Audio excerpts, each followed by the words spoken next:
पुण्यार्जक हैं। विद्या अरह गुरु भक्त परिवार, कृष्णा नगर, दिल्ली। श्री राजेश कुमार जैन, श्रीमती अंजना जैन, बेटी अंजलि जैन, सुपुत्र राहुल कुमार जैन, श्रीमती अर्चना जैन, पौत्र तीर्थ जैन, पौत्री तिथि जैन, बेटी दामाद श्रीमती रागिनी, डॉक्टर पूर्वेश राज। प्रतिष्ठान राजेश क्लॉथ स्टोर, शाहपुरा, भिटौनी, जिला जबलपुर, मध्य प्रदेश। आप सभी एक ग्रस्त से सदग्रस्त बनने वाली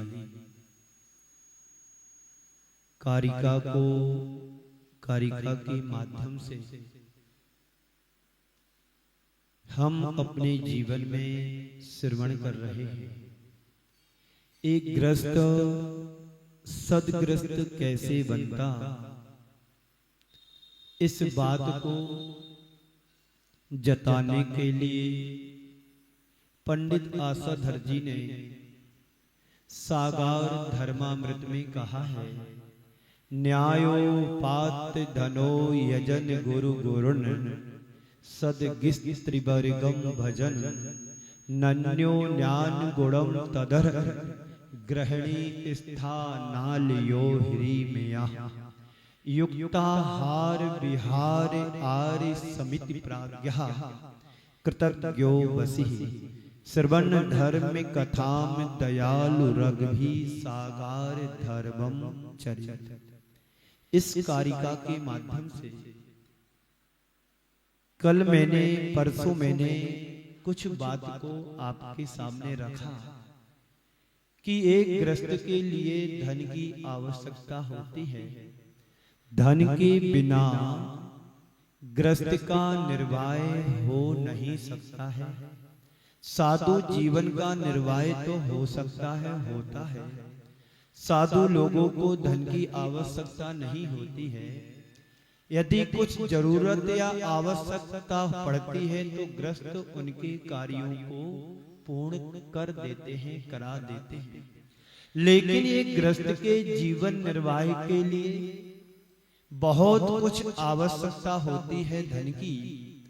तो धन को कमाओ, लेकिन धन के साथ कमाने के लिए हमारे आचार्यों ने एक कंडीशन रखी है।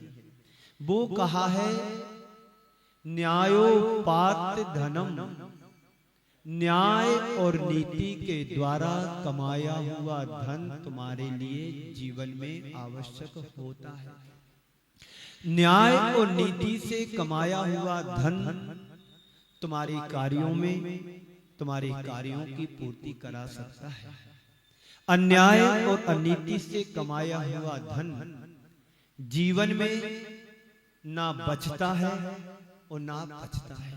कहावत भी कही गई है, पारा और पाप दोनों बचते नहीं हैं।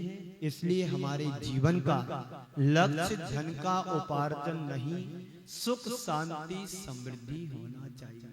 सुख शांति समृद्धि जिस परिवार में होती है वह परिवार अपने आप में महान माना जाता है। धन कमाने के बाद सुख और शांति यदि जीवन में नहीं परिलक्षित होती है तो तुम्हारा धन किस काम का। जिन सुख सुविधाओं के लिए तुम धन को अर्जित करते हैं, रात दिन पसीना बहाकर के धन को संचित करते हैं और वह धन तुम उपभोग ना कर सको तो ऐसे धन की क्या आवश्यकता है। धन तुम्हारे जीवन के लिए साधन है, साध्य नहीं। धन ही सब कुछ नहीं है। ये सोच हमारे जीवन में आना चाहिए। प्रभु की कृपा से, पुण्य के उदय से हम सबके लिए इतना पर्याप्त मिला है कि जीवन में कभी किसी के सामने हाथ नहीं फैलाना पड़ेगा। लेकिन व्यक्ति की सोच ये बन गई है, जैसे तैसे कैसे भी हो, बस पैसा आना चाहिए। सारी जिंदगी पैसे कमाने की सोच में व्यक्ति बहुमूल्य जीवन को गमा देता है।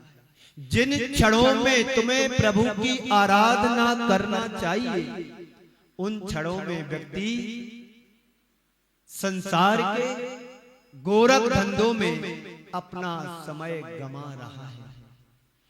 एक से एक बड़े बड़े धनाढ्य लोग हैं, आपने देखा, सुना भी होगा, हजारों करोड़ों का टर्न ओवर जिनके जीवन में हो रहा है, वो क्या रात दिन उस मशीन को पकड़ करके बैठे हैं?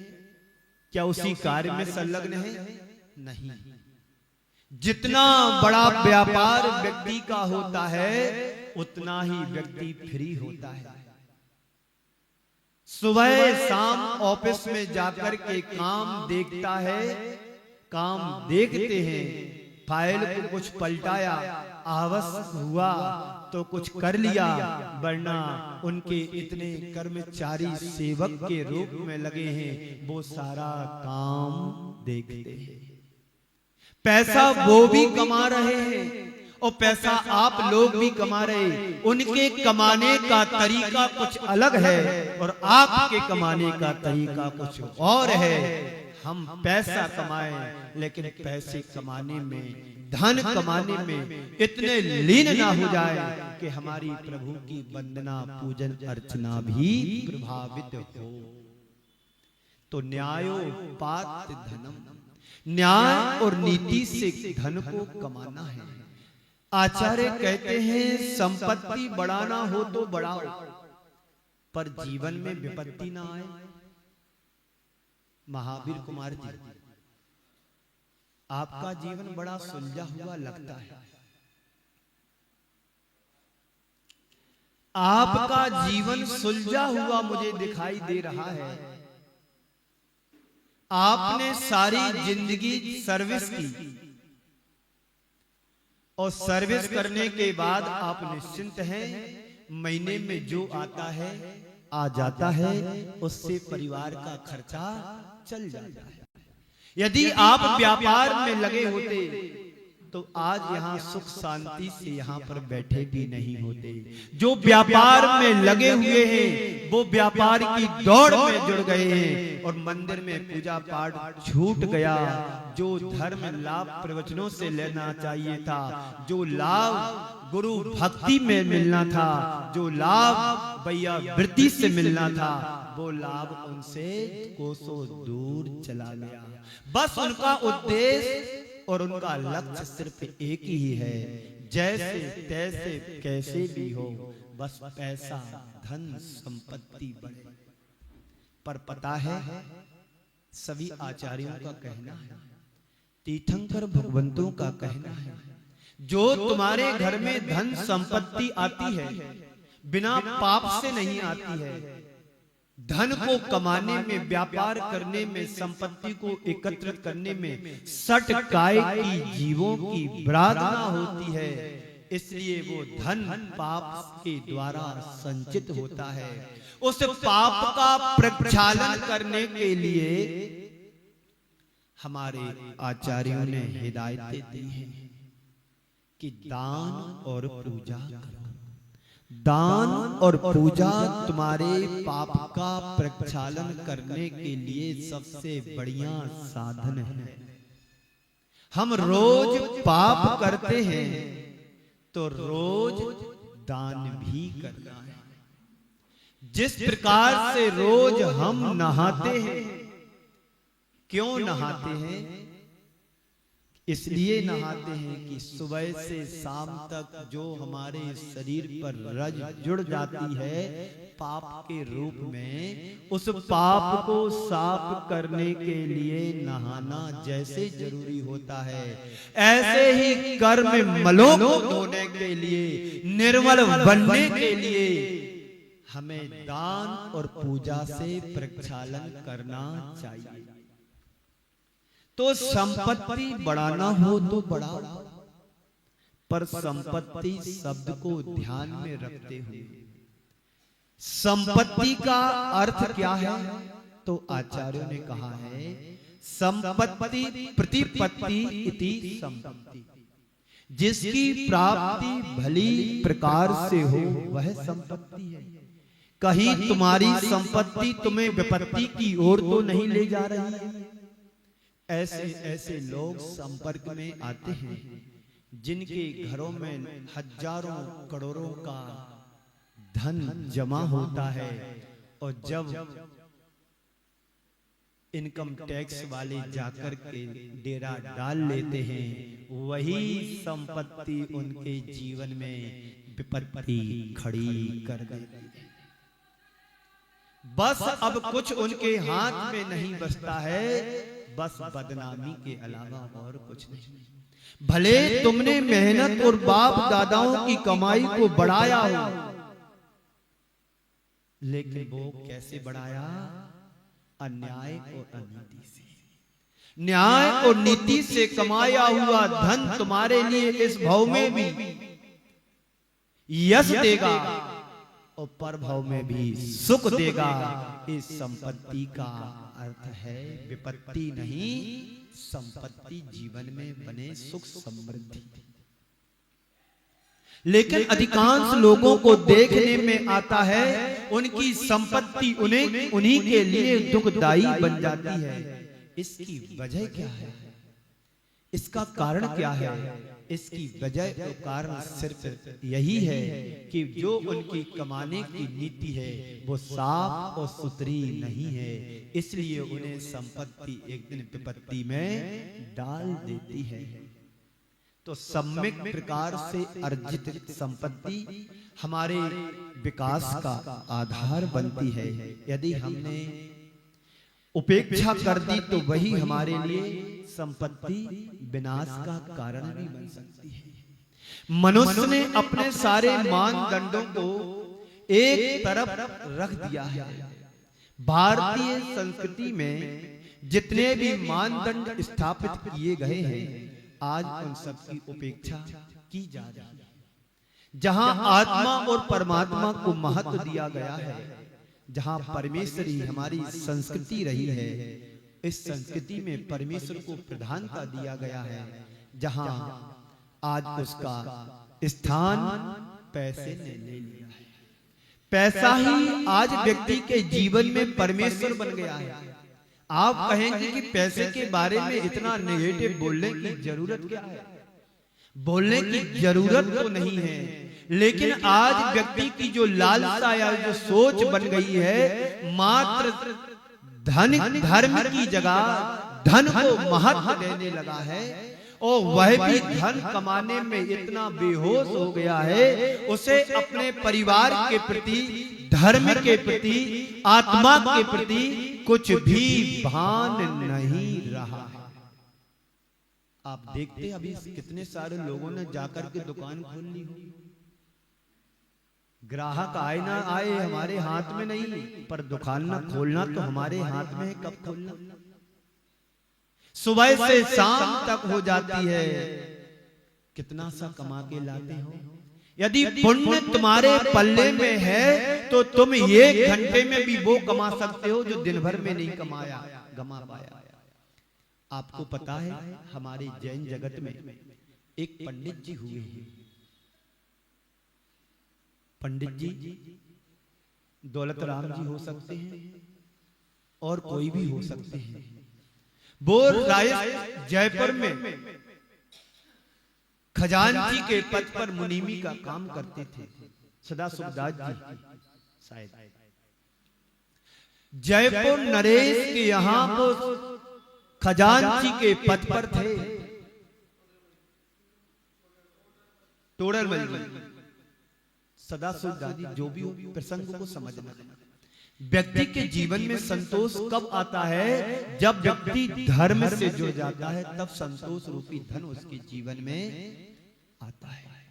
मैं जो बात कहना जा रहा हूं आपके लिए, जो भी हो विद्वान, पर उनकी निर्लोभ प्रवृत्ति के लिए एक उदाहरण है।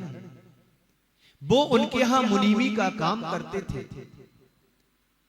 राजा के लिए उनकी तनख्वाहें बहुत पहले बढ़ाना थी, क्योंकि वो उनके कार्य से बड़े प्रसन्न थे। भैया खिंचाव हो रहा है, थोड़ा इसको सही करो।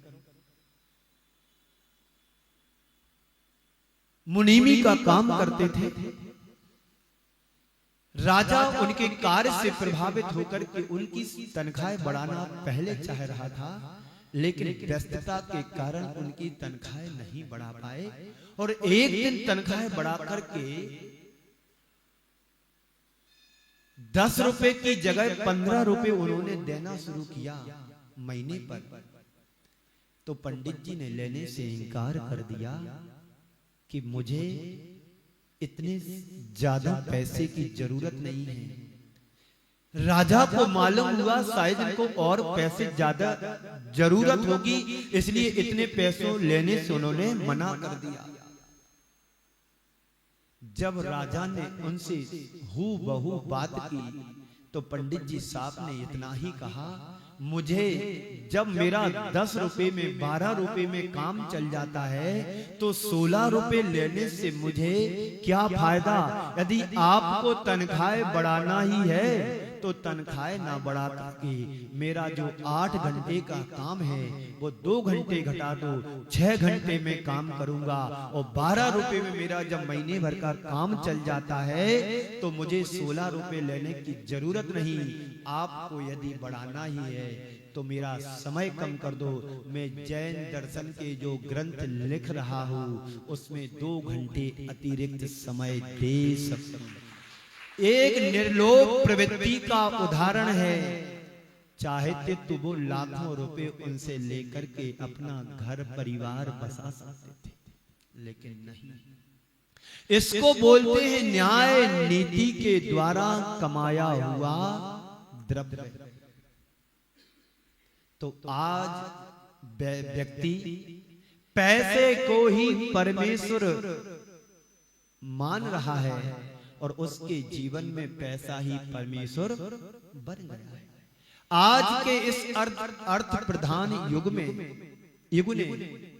पैसे की इतनी प्रतिष्ठा दे दी कि वो परमेश्वर की तरह पूजा जाने लगा। आज समाज में देखते हैं जिनके पास अपेक्षाकृत धन ज्यादा होता है, लोग उनकी बड़ी आओ भगत स्वागत करते हैं। आइए सर, आइए साहब, आइए बाबूजी, खड़े होकर के उनको सम्मान देते हैं। मुझे लगता है व्यक्ति को सम्मान नहीं दिया जा रहा है, व्यक्ति के स्थान पर उसके धन को पूजा जा रहा है। यदि ये गरीब परिवार भी इस सभा में आता है तो उसका नाम तो लेना दूर, उसको अच्छी तरह से पहचानते भी नहीं है कि हमारे परिवार का है, ये हमारे समाज का है, ये हमारे गांव का है, ये हमारे शहर का है। आज पैसे को इतना बढ़ावा हम लोगों ने दिया है कि व्यक्ति का स्थान पैसे ने ले लिया है।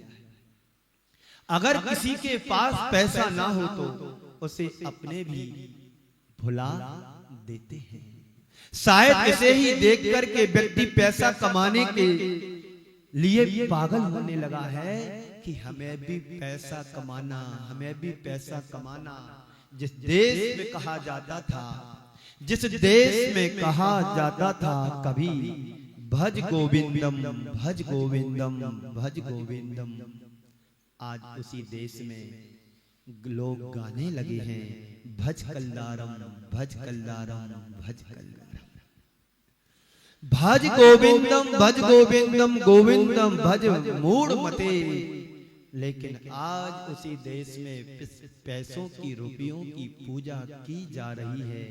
बंधुओं, पूजा करो लेकिन पूजा में इतने लीन ना हो जाओ कि पैसा ही तुम्हारे लिए परमेश्वर बन जाए। पैसा भजो यह व्यक्ति की सोच बन गई है। सुबह से लेकर के शाम तक व्यक्ति अपने आप को मशीन बना दिया।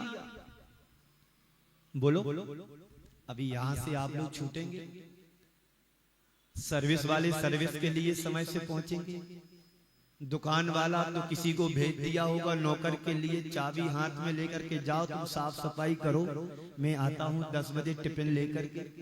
बताइए, जिस पेट के लिए तुम पैसा कमा रहे हो उस पेट के लिए तुम्हारे पास समय नहीं है, एकमात्र पैसा कमाने के लिए समय। एक व्यक्ति दुकान किराने की करता था, सुबह से जाकर के दुकान खोलता था, थोड़ी बहुत ग्राहकी आती थी, लेकिन उस दिन 12 बजे तक एक भी ग्राहक नहीं आया। 12 बजे तक 12 बजने में 5 मिनट बाकी थे। उसने मन में तय कर लिया कि जैसे ही 12 बजेंगे शटर को गिराऊंगा, और पेट में भूख बहुत लग रही है, अब सहा भी नहीं जाता और सुबह से नाश्ता भी नहीं किया है। जैसे 12 बजे और मैं दुकान बंद करके घर जाऊंगा, खाना खाऊंगा, 1 घंटे आराम करूंगा। 12 बजने में 3 मिनट बाकी थे और इसी बीच एक ग्राहक आया। अभी भूख लग रही थी, सहा नहीं जा रहा था। 12 बजे दुकान बंद के घर जाना ही जाना। ओ 12 बजने में 3 मिनट बाकी थे। इसी बीच में चंद्र प्रकाश किराने की दुकान पर जाकर के कहते, मेरे बेटे की शादी है, ये पर्चा लेकर के गया, इस सामान पैक करवाइए और मैं 4 बजे आता हूं, पूरी गाड़ी लेकर के सामान भर के लेके जाता हूं। अभी भूख लग रही थी रामलाल के लिए, सहा नहीं जा रहा था। उस दिन उसका हेल्पर भी नहीं आया, कर्मचारी भी नहीं आया। अब पर्चा हाथ में लिए हैं, शक्कर की बोरी 2, मैदा की बोरी 1, चावल की बोरी 1, बोरी तुअर की दाल, 2 पीका शुद्ध देसी घी, 5 पीके मूंगफली का रिफाइंड तेल। अब सारी पर्चे को देख देख करके सामान उठा उठा करके स्वयं रख रहा है। आधा ट्रक सामान उसने अपनी गोदाम से सिर्फ अपनी दम पर निकाल करके पूरा तय समय में 3:30 तक सामान जमा कर दिया। चंद्र प्रकाश महावीर कुमार के साथ गाड़ी लेके जाते हैं, सामान को पूरा पैक करवा करके गाड़ी में लोड करवाते हैं। अब मैं आपसे पूछ रहा हूं, जिसके पेट में भूख जोर से लग रही थी, अब वो भूख कहां गई? 3 घंटे 4 घंटे उसे भूख के रूप में धन दिखाई दे रहा था। भूख तो गायब हो जाती है। जिनका धन ही सब कुछ होता है, वो उसके जीवन में भूख लगती ही नहीं। फिर डॉक्टरों के पास जाकर के कहते हैं, डॉक्टर साहब मुझे भूख नहीं लग रही, कुछ दवाई दो। डॉक्टर साहब मुझे भूख नहीं लग रही, दवाई दो। और मंदिर में आकर के क्षुधा रोग विनाशनाय नैवेद्यम निरपामिति स्वाहा। बात समझ में आ रही? तो पैसा कमाओ, पर पैसे कमाने के पीछे पागल मत हो। तन धन को साथी समझाता, पर ये भी क्यों? रमेश चंद जी आवा वाले, तन धन को साथी समझाता, पर ये भी छोड़ चले जाते। धन तुम्हें छोड़े, उसके पहले तुम धन को ठिकाने पर लगा दो। तुम नहीं छोड़ोगे, धन तुम्हें छोड़ करके चला जाएगा और एक दिन तुम भी धन छोड़ के निधन हो जाएगा। यही सबके जीवन की कहानी है। निर्मला जी सुन रहे हो ना? हाँ सुनो। सुनने के बाद गुनना भी है। ये उपदेश किसके लिए है? हम सबके लिए आचार्यों की हिदायतें हैं। इसे समझो, ध्यान रखना। इस लोक में तुम्हें पैसा प्रतिष्ठा दिला सकता है, पर लोक में कोई पक्षपात नहीं चलता है। वहां तो जैसी करनी वैसी भरने की युक्ति चरितार्थ होती है। उदाहरण, एक आदमी मरकर के स्वर्ग पहुंचा। सुन रहे हो ना? मैं बार बार कहता हूं, बहुत दिन से नहीं बोला हूं, कि घर की बात कान से सुनना, धर्म की बात ध्यान से सुनना। तो सुन रहे हो ना? हाउ बोलो, हाउ। हाँ, अब थोड़ी आवाज आई। एक आदमी मर करके स्वर्ग पहुंचा सपने में। थोड़ा सस्पेंस तो रखना चाहिए। क्या नाम आपका?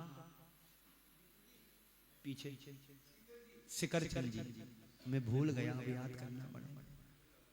एक आदमी मर करके स्वर्ग पहुंचा सपने में। आदमी कैसा भी कार्य करे, काम करे, सपने तो स्वर्ग के ही देखता है। और भारतीय संस्कृति की बहुत अच्छी उदारता है।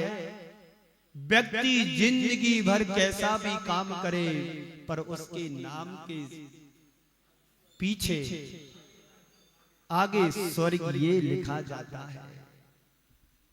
नाम के साथ स्वप्न में पहुंचा हुआ, देखता क्या है कि पूरा स्वर्ग सजाया गया। जैसे आने वाले दिनों में पर्युषण पर्व आ रहे हैं, मेरे दिमाग में एक परिकल्पना आई, इस हॉल के लिए इतना इतना कितना, जीतू भाई, जितना मैं कहूं, हाँ कि ना?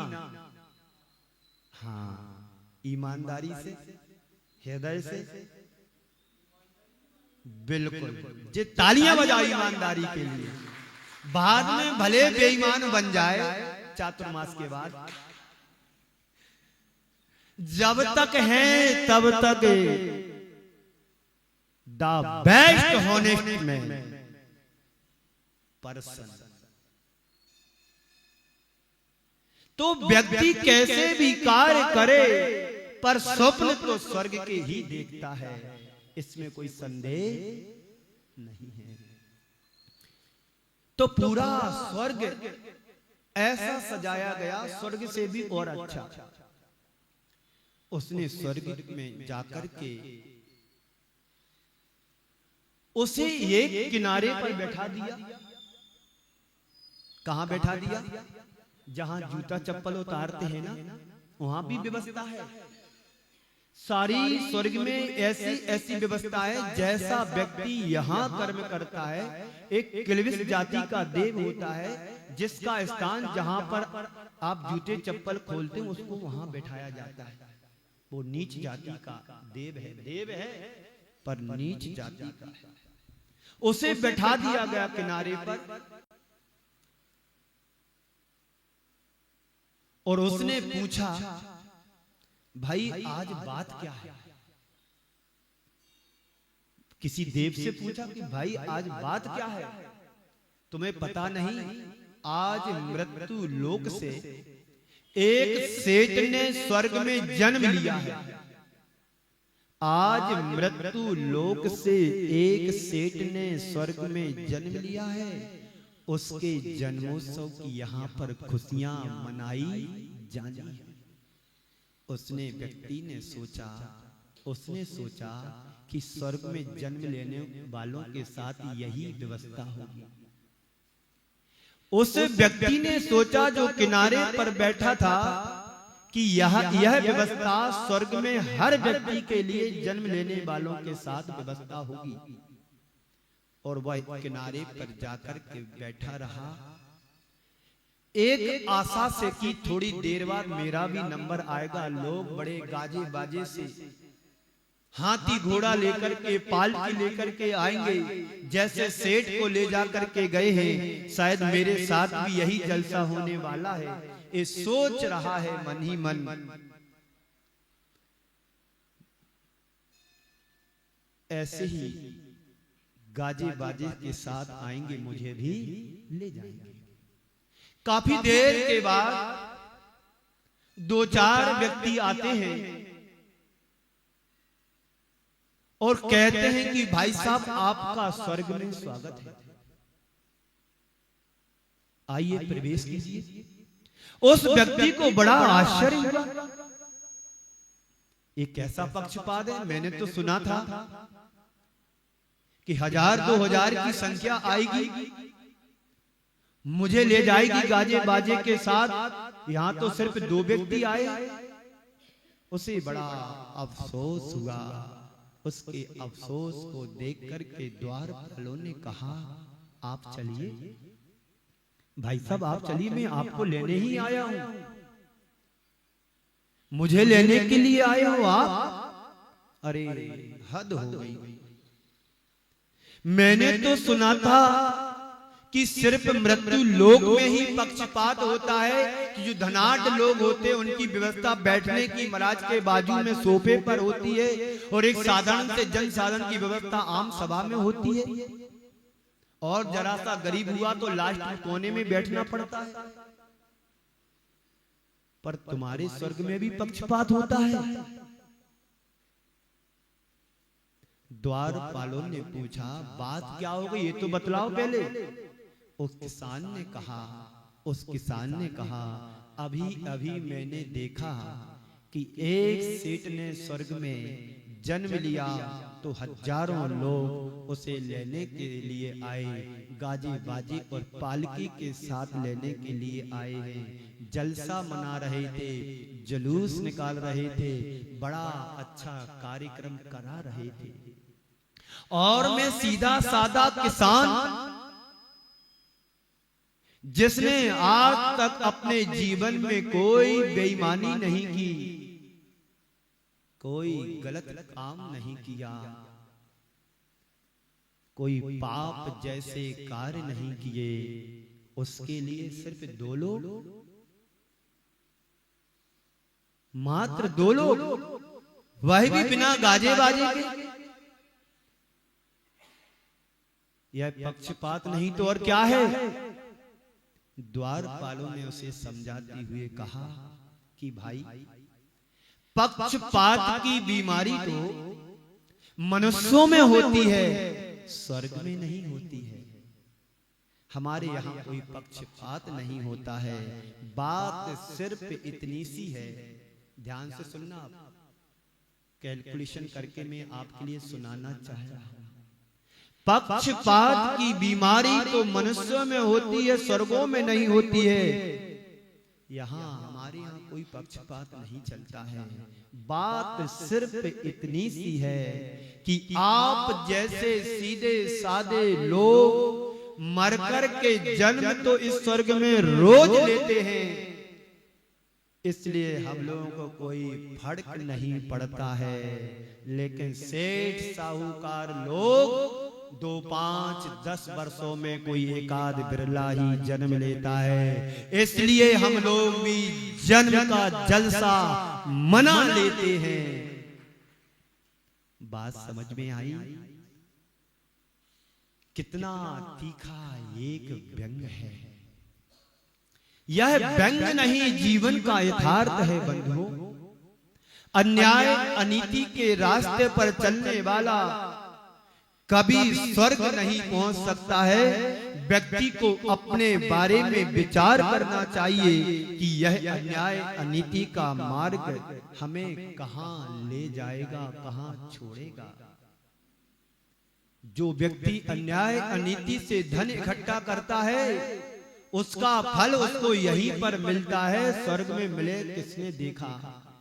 मैंने कल नहीं परसों कहा था कि ऐसे ऐसे व्यक्ति हैं जिनके 200, 250, 500 करोड़ की संपत्ति गवर्नमेंट ने जब्त की, आज वो जेल की सीखियों में जाकर के हवा खा रहे हैं। पैसा का पैसा गया, इज्जत गई, जो जिंदगी भर में कमाया था, और जेल में जाकर के जेल की कंडीशन को सहन कर रहे हैं, जेल में सड़ रहे हैं। बंधुओं, अन्याय अनीति के सामने उदाहरण है। और न्याय नीति वाला व्यक्ति बाहर से तुम्हें भले कमजोर दिखे, गरीब दिखे, लेकिन उसके जीवन में सुख और शांति जैसा सुकून रहता है। आपके पास धन भले ज्यादा हो, पर आप ईमानदारी से अपने मन से पूछना, मन से कहना कि आप क्या सुख शांति की नींद ले पाते हो। हमेशा यही डर बना रहता है, कहीं इनकम टैक्स वाले ना आ जाएं, कहीं चोर ना घुस जाएं, कहीं मैं लुट ना जाऊं, कहीं मैं बर्बाद ना हो जाऊं। ये डर भय हमेशा व्यक्ति के जीवन में बना रहता है। जैसा आता है वैसा धन रास्ता भी देख लेता है। पानी बहता है तो अपना रास्ता बना लेता है। उसे किसी से पूछने की जरूरत नहीं होती है कि रास्ता मुझे कहां से निकलना है। धन कमाओ, इतना कमाओ, इतना कमाओ, इतना कमाओ जिसमें तुम्हारा गुजर बसर हो सके, जीवन का निर्वाह हो सके, और बचे तो औरों के लिए काम आ सके। इतना कमाओ, खुद के लिए कमाओ और जरूरतमंदों के लिए कमाओ, अपने लिए कमाओ और अपनों के लिए कमाओ। इतना मत कमाओ कि सरकार तुम्हें लूटने के लिए मजबूर हो जाए। बंधु,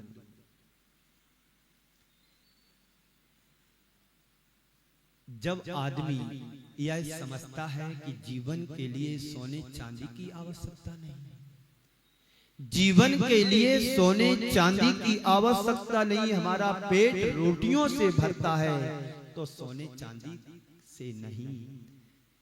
सिकंदर यूनान से चल करके, सिकंदर आपका समय हो रहा है। सिकंदर यूनान से चलकर के भारत आया लूटने के लिए। एक गांव में, ऐसे गांव में वह पहुंचा जिस शहर में, जिस गांव में मात्र महिलाएं थी, स्त्रियां ही थी, पुरुष एक भी नहीं था। एक भी पुरुष नहीं था उस गांव में, सिर्फ महिलाएं थी। और इस इरादतन से उस गांव में गया कि यहां पर धन मुझे विपुल मात्रा में मिलेगा।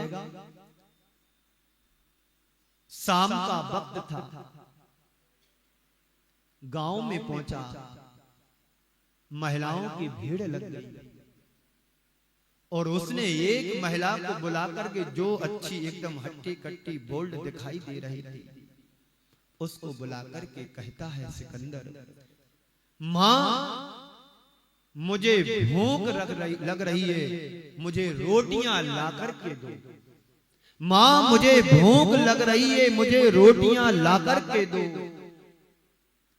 वो महिला अंदर जाती है, एक बड़े थाल में सोने की मोहरें भर करके लाती है, सोने की मोहरें भर करके लाती है और उस सिकंदर के सामने बढ़ाते हुए हाथ कहती है, ले सिकंदर, ये रोटियां हैं, खा जितनी तू खा सके।